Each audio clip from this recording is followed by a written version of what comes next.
Hello, everyone, and welcome to MMA Start to Finish. I'm Julian, and this is Matt. Hello. Today, we're talking about Pride 7. Honestly, as far as Prides go, it wasn't exhaustingly long, so I'll take it. Yeah, this one was only a little over 2 hours, I think. Although, not to jump ahead too much, but you did tell me, after looking at the Wikipedia, they did cut out a thing that took place. So that would have probably been another like 20-30 minutes tacked on that we didn't see. True. But I think they cut it out for good reason. Yeah, it didn't. Well, I would say it didn't fit the spirit of the show, but that's not necessarily true. The show's insane. Both Jansen wild in celebration. He slayed the beast. Whoa, what a surprise. And here they meet in the center of the ring. They hug Jansen. And the referee Kerr saying no knees to the head when you're on all fours. So, in the main event, we have Mark Kerr taking on Igor Volchanchin in a wild fight. Not my favorite fight of the night, but it was certainly a fun one. So between the two of these guys, there's a 20-pound difference and a 7-inch height difference. Igor is a very stout man. He is. The 20 pounds... All Do in you think it Mark's showed? shoulders. Yeah, I do. Being taller and just like bigger in general, there's a reason Mark Kerr was able to keep them on the floor for most of the fight. When they were standing up, obviously it showed that Igor was a striker, and he was kind of... Well, that's not true. I was going to say he didn't really land anything crazy, but he did land some like wild shots that would have put out most people, but Mark just kind of took it and like shot for a takedown. You could actually hear Mark Coleman in the back yelling, "Shake it off," after he got hit. I think it was when Igor was landing those bombs in the first round. He was yelling that a lot, though. There was a lot of... That just seemed like his like fire-up cheerleading line. It wasn't really the most tactical advice. Yeah, but that's one of the few things I actually heard from Coleman that was intelligible. That's fair. No offense to the Hammer. Nothing but respect for the first heavyweight champion of the UFC. Mm-hmm. And one of those seemed to give Kerr almost an immediate black eye. Yeah, it he got drilled pretty good. Like I said, in a place where you'd expect it to knock somebody out, and he was just he was fine. So, not to jump. Do you want to jump to the end of this fight, or do you have anything else you want to add? Well, there's some interesting parts, like the axe kick to Mark Kerr's chest. Okay, yes. So you, I think I was eating, so I don't have as many notes on this fight as I would probably like. So Yeah, just take us through some of the interesting events. And shortly before that, Igor almost got launched out of the ring because Mark he never tackled him, but he clinched real aggressive, and they ended up bouncing off the rope. Mark was on top quite a bit, but never advancing too much from there. Yeah, it seems like he hasn't rounded out his game as much as you'd probably like. He went for a couple submissions. I think he tried to grab an arm or something like that, but nothing like really worked. Or He did try an ankle lock, but he did try a never couple leg sank through. locks. Yeah. It's so hard, at least I think, it's harder to pull off leg locks in the ring, because if somebody just like falls through the ropes a little bit, the whole thing gets interrupted. It was a weird thing I've seen through some of these fights where they would end up against the rope, and for some fighters it's like they have to do everything they can not to touch whether the refs are yelling at them or otherwise. And for others it's like getting up against the rope is an advantage for them. If you're against the rope and you're sitting up, I feel like that's harder to get out of than when you're laying down against the rope. Yeah, because if you're laying down, you don't have anything to brace yourself on. Yeah. So then you're trying to like almost wiggle the fight closer towards the rope, so that way that you get repositioned to closer to the center of the mat. It's a weird tactics game in Pride with the ring. So this was a fun fight that had a very weird kind of anticlimactic ending, only because there's like a little bit of confusion about the rules. So earlier in the night, as we'll get into later, it had been established that a kick to a fighter on all fours to the head of a fighter on all fours was illegal and got you like a yellow card, or if they weren't able to continue, maybe DQ'd. What we saw from Igor was knees to an opponent on all fours, and that's kind of what he finished the fight with. He was in sprawl with Mark. He kneed him in the head twice, and then Mark kind of just laid there like he was like actually out. But then once he came to, he was very pissed at the ref because of the confusion about the rules. It was not to be redundant, very confusing. What made it worse was the fact that once Igor got up, Kerr slumped forward for at least half a second. Yeah, that's what I mean. He looked knocked out. That made it look even worse. So Igor wins the main event of the night under kind of like this weird finish.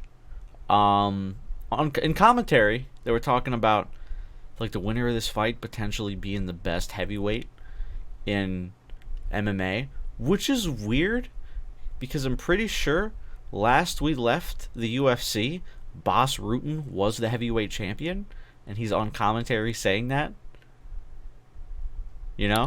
That is kind of weird.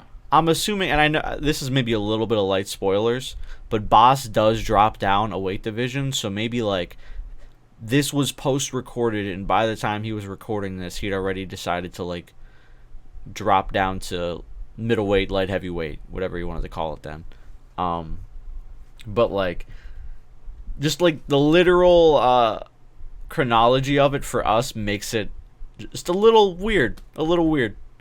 That is weird. I'm wondering if we can find out when they recorded all of these commentaries.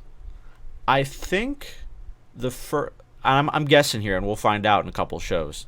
But I believe the first time they had Bas and Steven on for live commentary was the Grand Prix in '99, which was the tournament. And I think after that they went back and recorded everything. But I could be wrong. I know they joined the company in '99, and then they went back and did all the post commentary for the old shows. But I don't know if it was before the Grand Prix, and that they did like a live show before that, like this maybe. But there is a decent chance that these are post recorded, based on some like incomplete information, and also based on Bas's like weird commentary that we'll get into later. Yeah.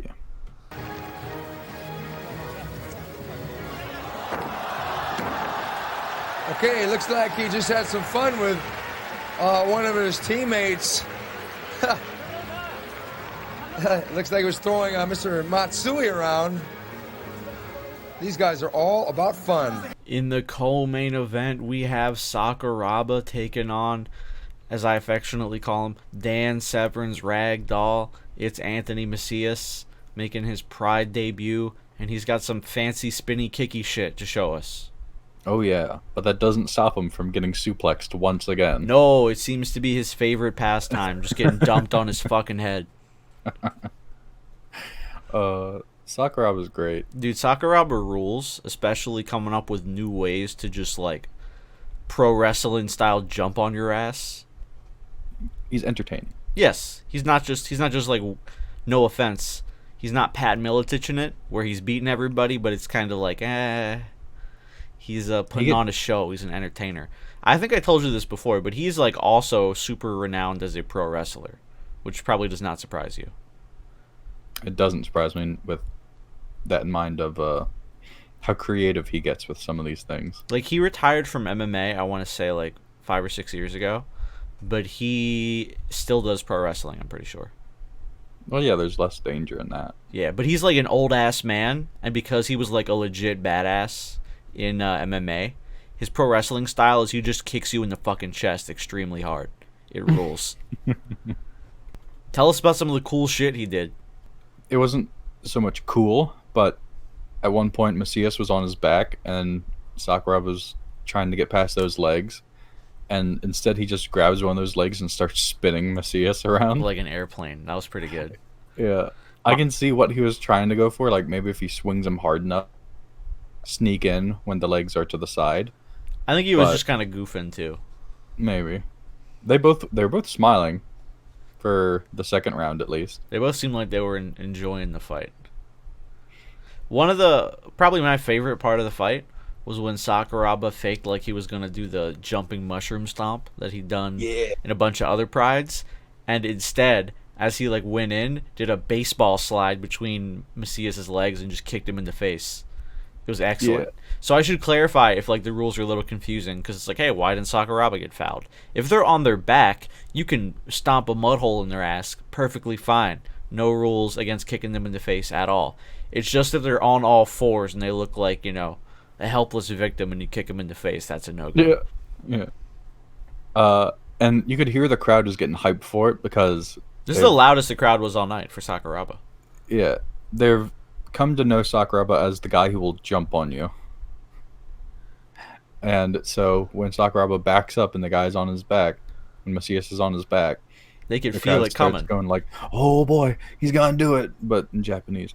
Like a pro And- wrestling move. Yeah, and then he starts running forward and then does that slide. It's just like, oh, the crowd goes nuts. So a lot of this fight, it was exciting, but a lot of this fight was Sakuraba just kind of maintaining top position over Macias. And that would eventually lead to the way he won the fight. There was one moment where Sakuraba did do that jump though. Yeah, he And did then- go back to it later and do it the way we're familiar with. Yeah, and then Macias defended against it by sticking that one leg up and like almost pole vaulting Yeah, that could have Sakuraba by his cup. that could have ended poorly. Sakuraba was fine, or he at least made it look like he was fine. Got a sturdy cup. Yeah.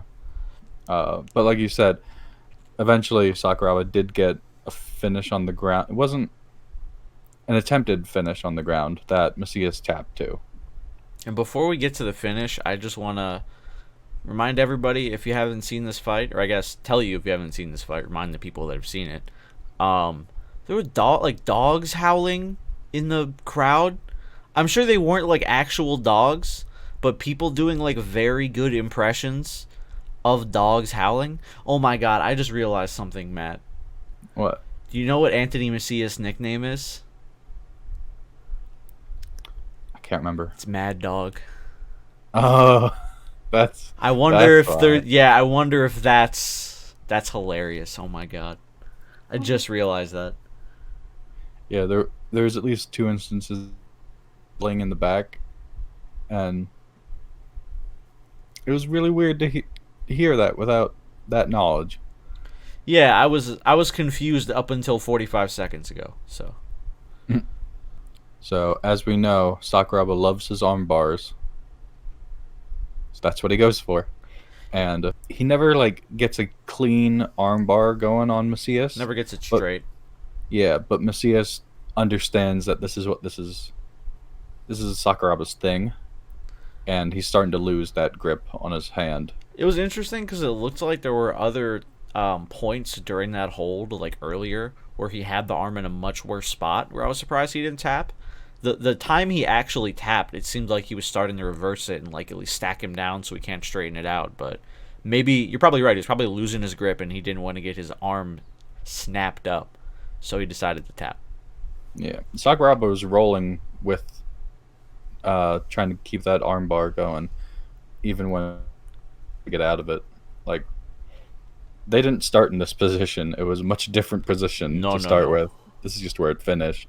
庄司ジャッジ三宅庄司ジャッジ小林庄司安全結果勝者勝利 And the decision goes to Akira Shoji, a very well-earned decision, a very hard-fought battle. Up next, we have Akira Shoji taking on Larry Parker, who I had not seen before. Interesting fight. I would say Larry has some promise. Yes, maybe needs to learn how when to explode. I'll put it that way, but definitely seems like he's well rounded. Yeah, he held up pretty well against Shoji. Yeah, not the most eventful fight. I mean, Larry threw a few head kicks that kind of got the crowd going a little bit, but a lot of the fight was just somebody in like half guard. Yeah. It was a lot of ups and downs, one could say. Yeah, there was a lot more liberal usage of the stand-up by the refs tonight, which I am appreciative of. These guys got stood up a gang of times, and it's just, didn't change their game plan. They were still both going for the same thing, trying to get into position somewhere on the ground. But, it didn't make for the most exciting clash. Although, it was fun when Larry threw some head kicks and then went for a takedown on Shoji, and he, semi-matadored him. Yeah. I've got at least 5 different instances in my notes, and I know this isn't all of them. No, 6 of Okay. Larry getting stood up.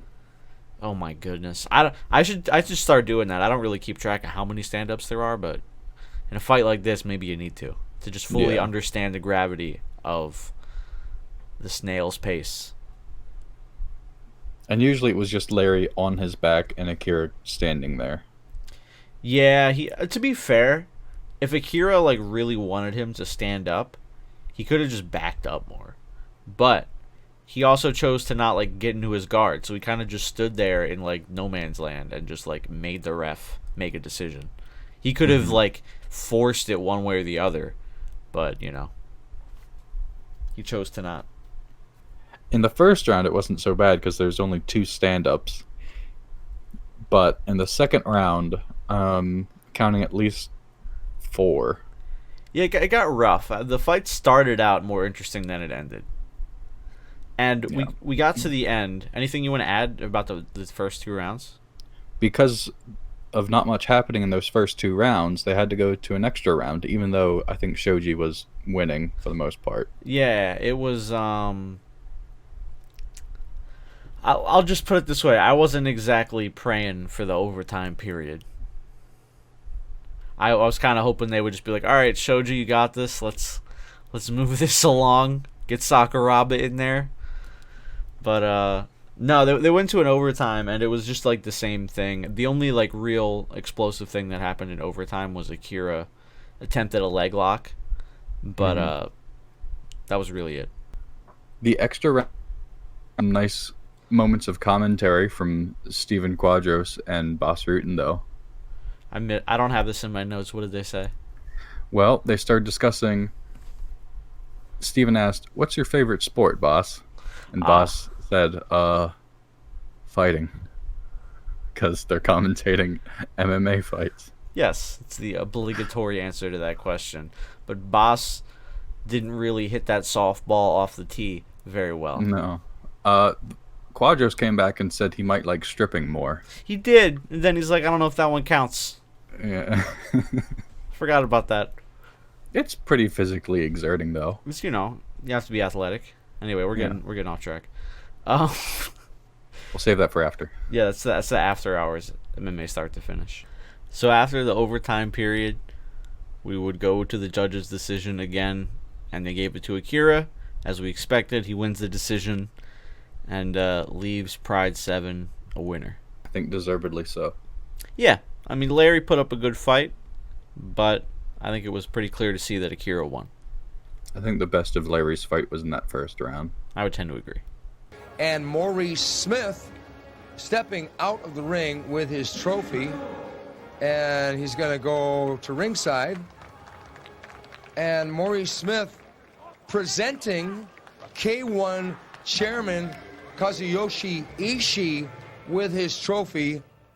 Time for a weird feature fight that I would not have predicted in a million years. We have Maurice Smith, fresh off of his win over Marco Ruas in the UFC, taking on the dirty bastard himself, Bronco Sikatic. He's here to give you cartoonish welts and to piss off Mark Kerr.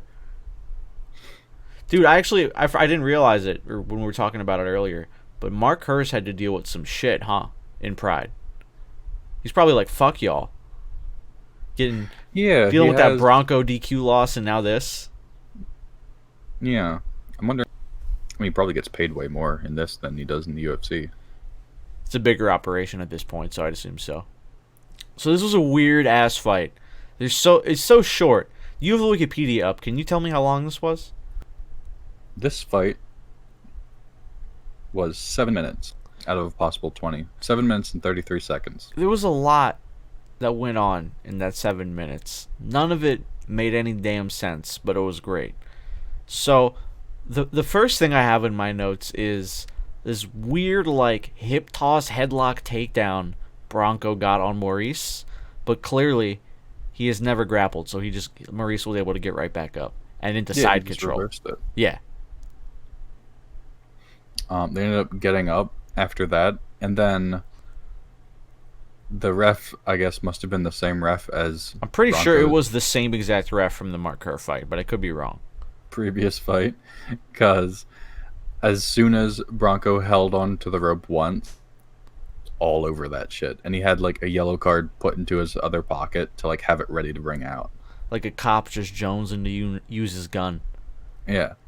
And by the way, the refs that are like on the side responsible for slapping your hands away were on that shit too. They were like, absolutely not, sir. Get the fuck off the rope. They had the ref in the ring, and they had two refs on the outside, like slapping at his hands. It got to the point where it was so almost absurd. I mean, he shouldn't be grabbing the rope, yes, but he actually raised both hands up to show that neither one was on the rope. He's like, look, we're good, we're cool. While Maurice is in a clinch with him.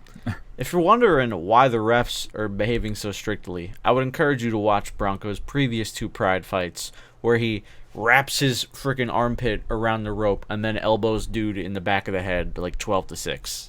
So, check that out, and then you'll understand.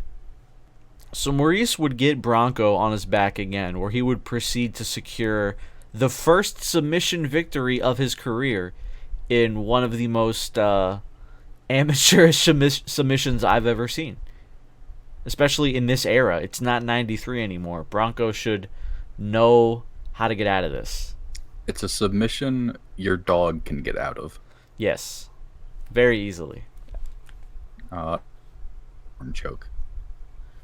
Yeah, he just pressed that forearm down onto his throat. And Bronco started screaming like somebody was strangling his balls. It was insane. Yeah, and I think that actually spooked Maurice a little bit, and so he stopped doing it. He was and like, tried oh, to what go the fuck? for something else.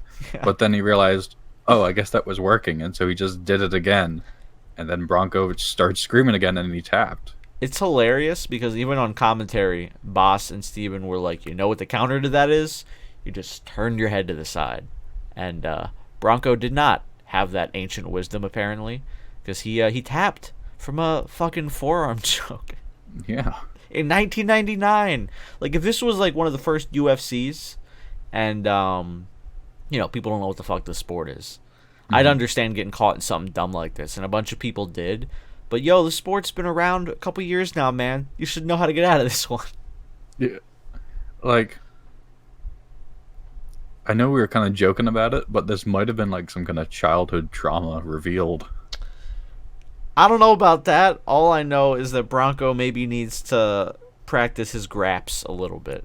Well, like, what else would it be? Like, he knows at least some semblance of grappling, you know? Maybe he doesn't. Maybe he, like, literally didn't train any wrestling or jiu-jitsu at all. Because he's a kickboxer. That's when he comes from. That's why he was brought into Pride in the first place. Struggle of, like, screaming from that. You think he'd turn his head to the side a little bit to, like, try to get out of it and realize, oh, this works. I feel like his brain shut off and went to, like, past memories of father being mean or something. Well, if we ever get the chance, maybe we can ask him what happened there. Yeah. So Maurice would get this win. A very strange win, but I'm sure he'll take it. Yeah. That's two weird wins in a row for Maurice Smith. And as he received his trophy, he gave it to the K1 commissioner. Yeah, from his kickboxing days, wanted to pay homage. And honestly, it's not like the trophies are that prestigious, considering they give one to everybody who wins a fight. So he was probably like, whatever, let me be cool. Yeah, he'll get more. Enson, Inoue making very quick work out of Tulahapai. A second strong opponent he faced. What was the last time you remember his opponent? Yeah, his last opponent previous to this was a little bit of a strange bird himself. It's Tonga time. It's time for what we did not fully understand we were watching until like several minutes in. It wasn't an MMA fight. It was a grappling match. And they gave no hint to that on commentary at all. And now that I think about it, if this was post-commentated, maybe Steven and Boz just had no idea. Yeah. It's possible. There's also a 38-pound difference between these two. I didn't realize that the first time we watched this. There's also an attire difference between the two, as Enson wore a full gi into the match, and Tully was just wearing like MMA-style trunks. The first hint that it wasn't an MMA fight, honestly, to us, should have been that they weren't wearing gloves. It wouldn't be out of the realm of possibility for them to do that if they were trying to go for like some sort of traditional MMA fight. I suppose. But yeah, the gi with all of its ads on it was... Lots of sponsors for Enson. Oh, yeah. And, again, you have the Wikipedia open. Do you have the time on this one? This was a 1 minute and 15-second grappling match. And that's all it took for Enson to just snatch up an arm and tap him out. He was setting up some kind of choke with his gi, but once Tully caught on, he just transitioned to the most basic shit imaginable.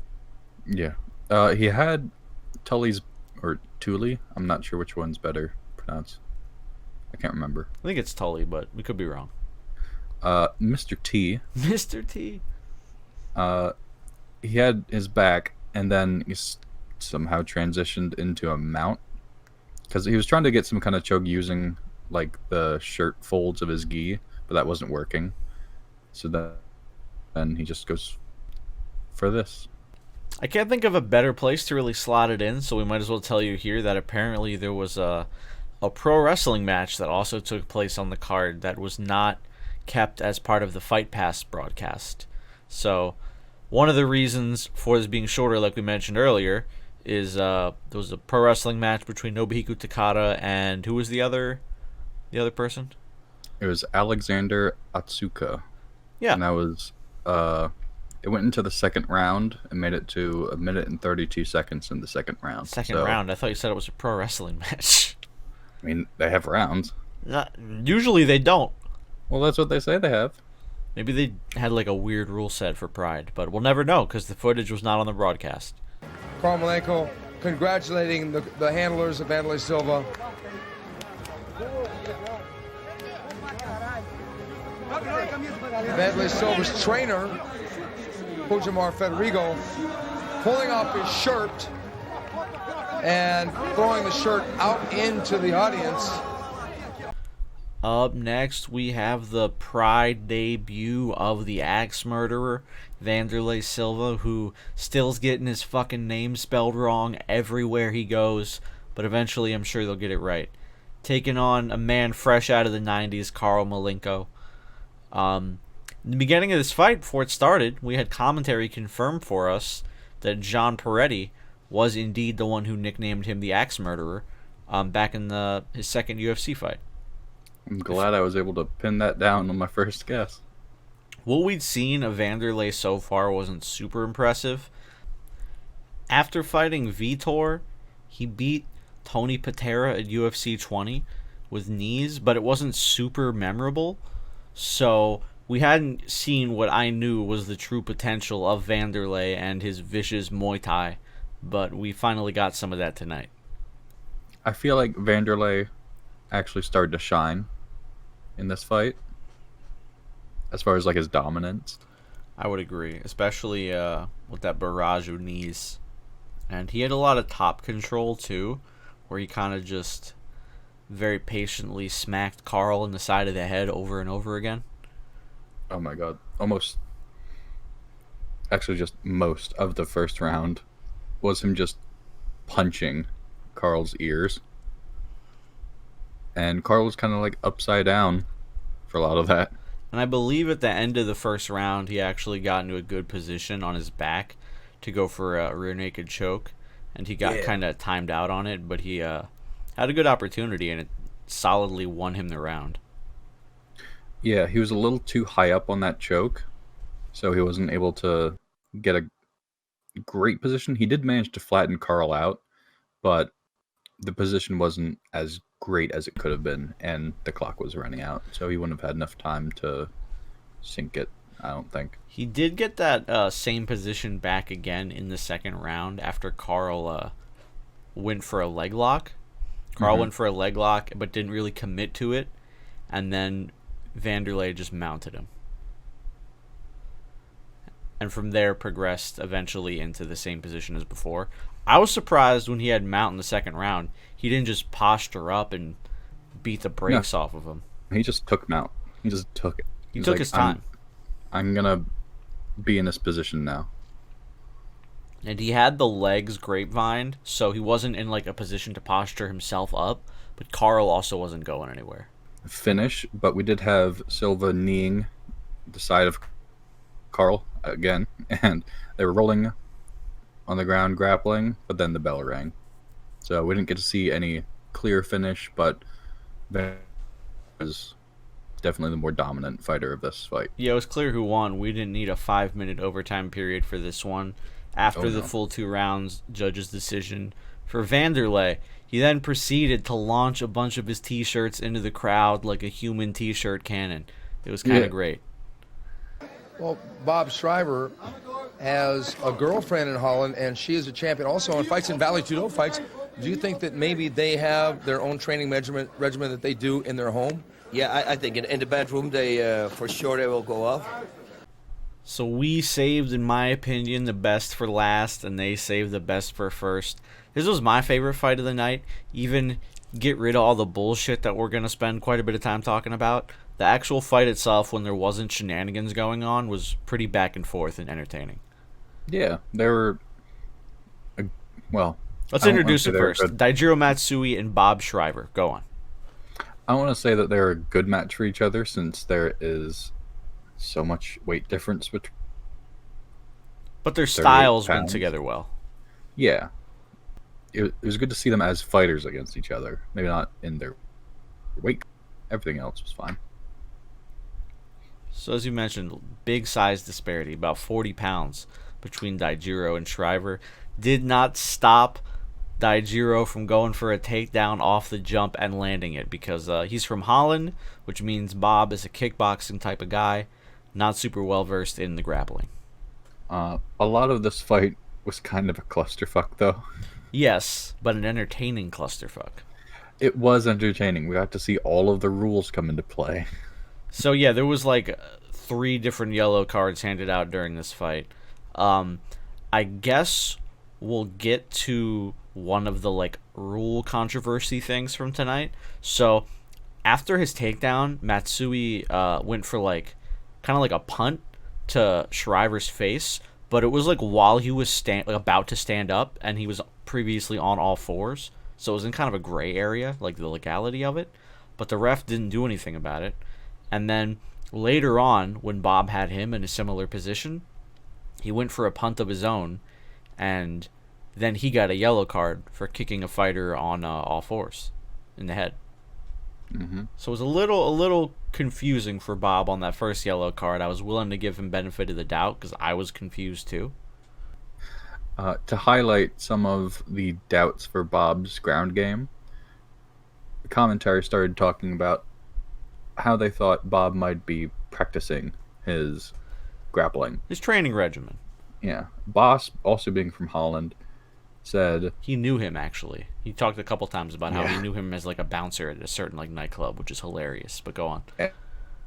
And knew for a fact that Bob had not had any grappling training. So they hypothesized that most of Bob Shriver's ground game was from being in bed with his wife. From fucking his wife. That's his training. Pride, really ladies and gentlemen. Pounding.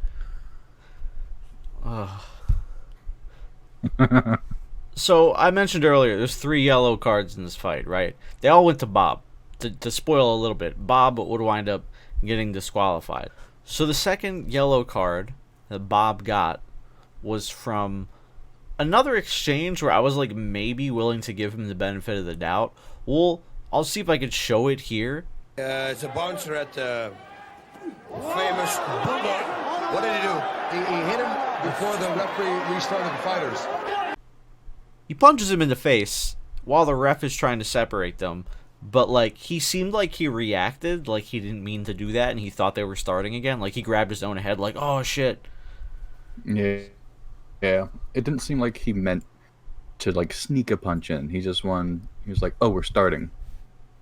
And then takes off with his fist. And then he got his second yellow card, and I was under the impression that after 2 yellow cards you got DQ'd, but they continued fighting after his second yellow card. No, it's 3 strikes, you're out. Apparently. Japan loves baseball, so maybe that's why they're going with that. Yeah, but in soccer, it's you get 2 yellow cards, that equals a red card, and you're kicked out of the game. So I figured that's the route they were going. True. So the fight would continue. It would continue to be entertaining. Bob had some pretty serious ground and pound. Just like from inside Matsui's guard. He didn't like get mount or anything, but he hit hard from there. And this was the fight. That's right. I knew it happened at some point tonight. Bob got yeeted from the ring. And, like, onto a table. Yeah. Like outside. It's almost like a ring isn't the best structure for this sport. Yeah, but he was fine. He got up. No, not a scratch on him. On Dirty Bob, as Boss was calling him. Yeah. I will say, though, that after 2 yellow cards, Matsui was pissed. Yeah, he was not okay with that second foul. The first foul he didn't really react to because I think he thought he did the same thing too, honestly. But the second foul, he was fucking pissed. Yeah. Because from his perspective, it's just like he's sneaking a punch in. Yeah, it's a cheap shot. So he started exerting that anger when they were in a clinch in a corner. And he started doing these mean foot stomps on Bob's feet. Yeah, before they separated him. We would get to the end of round 1 with Bob in like a dominant position and Matsui in kind of like a turtle. And from here, Bob would just throw like the most illegal axe kick I've ever seen in my damn life and get disqualified. Well, here's the thing. Matsui was on all 4s. So that's one reason for you're not supposed to hit him in the back of the head. You're supposed to hit him in the head at all with a kick. Yeah. And then 2, the bell had rung. Yeah, and 3, it was the back of the head. Yeah. It was like double 3 strikes and you're out twice. What are you doing, dude? Yeah. And it wasn't like his legs up, the bell rings, and then it comes down. No. Bell rings, he then goes for the kick. And then a solid second before that kick happened. Understandably, Matsui was extremely pissed and was trying to come at Bob after the DQ. Oh, yeah. The whole corner came out and was like, hey, don't. I mean, just take a look at these clips here, right? So, this is the punch. Obviously, the ref is in between them. This is not a legal blow. And then the axe kick we were just talking about. You can see him rushing in. The ref rushing in to be like, no, don't do that. Incredibly illegal. Because at this point, the bell had rung, so he was trying to just stop the fight anyway. Yes. And Bob decided he wanted to go home early and get DQ'd. This means he also doesn't get paid as well, right? I think they said something about that. I'm not totally up on how the fouls and DQs affected their pay, but commentary hinted that it did. So I remember Boss saying something like, if you get 2, you don't get paid. Yellow but cards? You can still win, yeah. So at this point, Bob wasn't going to get paid anyway. At least that's what Boss is hinting at. So he's like, fuck it, I'm getting out of here. Yeah. So that's gonna do it for Pride 7. It was a fun show overall. There was a couple of snoozers in there, but most of the fights were, if not super high level, at least kind of fun for who was fighting. And there was a couple fights in there that were actually pretty good, like the one we just talked about. And I also, even though it was a little slower, I enjoyed Vanderlei's fight. It was a good night. Yeah, I liked Sakuraba's fight. That too. How could I forget? Yeah. And the Matsui versus Shriver fight. Both of those were really entertaining. So next, even if there were some legality problems. So next time on the show, we're going to be talking about UFC 22, and we're going to get to see the much hyped Frank Shamrock Tito Ortiz matchup. So that's going to be fun. Matt, are you excited? I'm excited. I want to see another "I just fucked your ass" shirt. We wait with bated breath. Until then, thank you guys so much for watching the show. If you enjoyed it, please hit the like button. It helps out a lot. And tell us what you thought of the fights in the comments below. And we'll see you next time. Bye. We love you.